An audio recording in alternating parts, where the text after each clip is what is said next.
War I leads to World War II as day follows night. By the end of World War I, everybody is looking to get advantage. World War I didn't really end in 1918. It brutalized an entire generation of Europeans. It brutalized an entire generation of people around the world. And it made them realize that war on this scale was not only possible, but actually thinkable. There's a wonderful, wonderful political cartoon where the fat politicians and generals are walking out of Versailles, and there's a little tiny boy, and he's crying in the corner. And I'm not kidding, he says, "I'm cannon fodder for 1940. They knew, anyone with half a brain knew that the Treaty of Versailles was essentially the starting gun for the Second World War.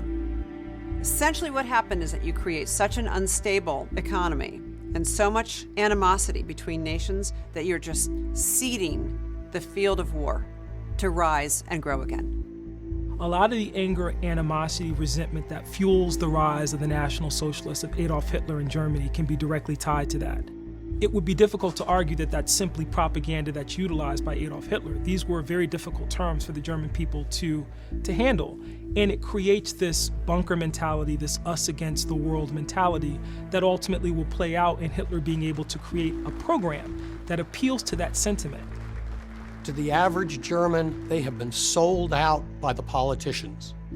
In particular, it made people like Adolf Hitler, who had fought, after all, in the German army in World War I, think that if only the Germans could do it again, but do it right this time, they could actually win.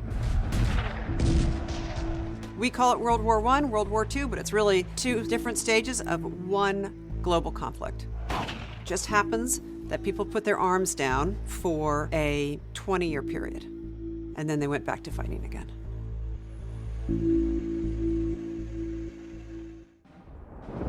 In September 1919, a former amateur artist and army veteran named Adolf Hitler joined the ranks of the German Workers' Party, later known as the Nazis.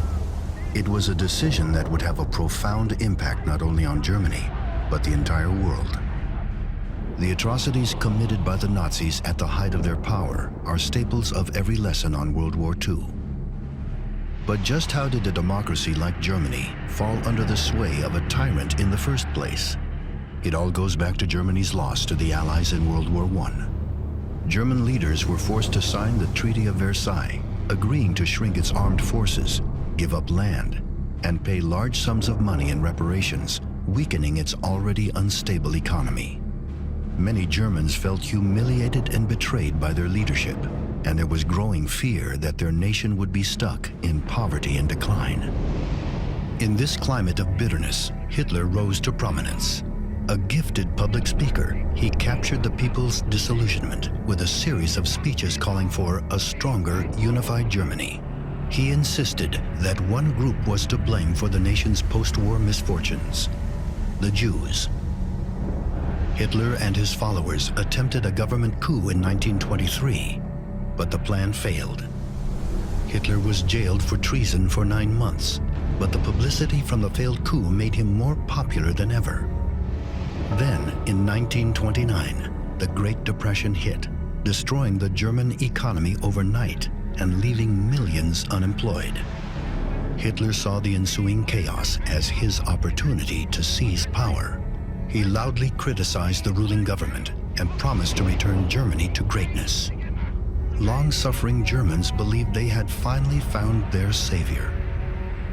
In Germany's 1932 elections, the Nazis won a majority of seats in parliament, and Hitler ran for president. Though he lost, his soaring popularity inspired President Paul von Hindenburg to appoint him chancellor, the head of the German government. As chancellor, Hitler wasted no time tightening his grip on every aspect of German life. He tripled the size of the military, violating the Treaty of Versailles. Under Hitler's orders, rival parties were banned, while paramilitary groups cracked down on protests and executed political opponents. Anti-Semitic laws prohibited Jews from working, voting, and occupying public spaces. A propaganda department produced art, films, and books praising Hitler and embracing his vision of a better Germany. After the death of President von Hindenburg in 1934, Hitler declared himself Führer, an absolute dictator. With Germany under his total control, Hitler would shift his focus to global domination, setting the stage for World War II.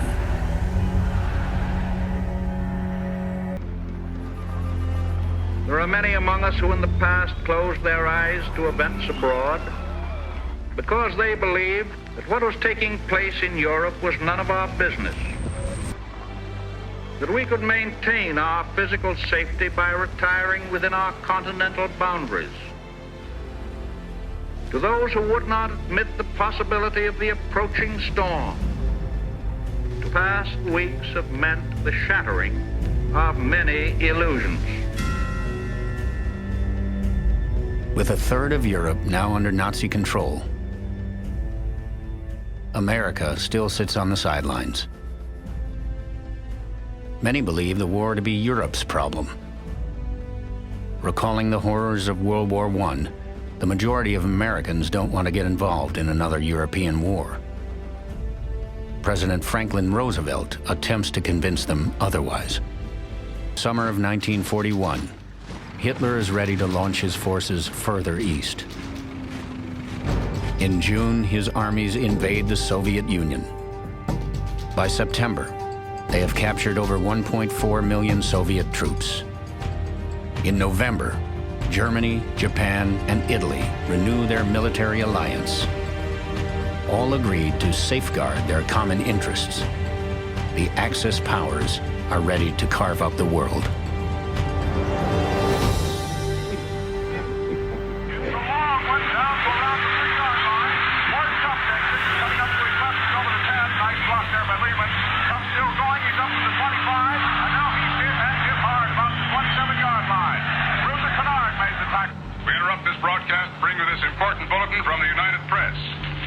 Washington. The White House announces Japanese attack on Pearl Harbor.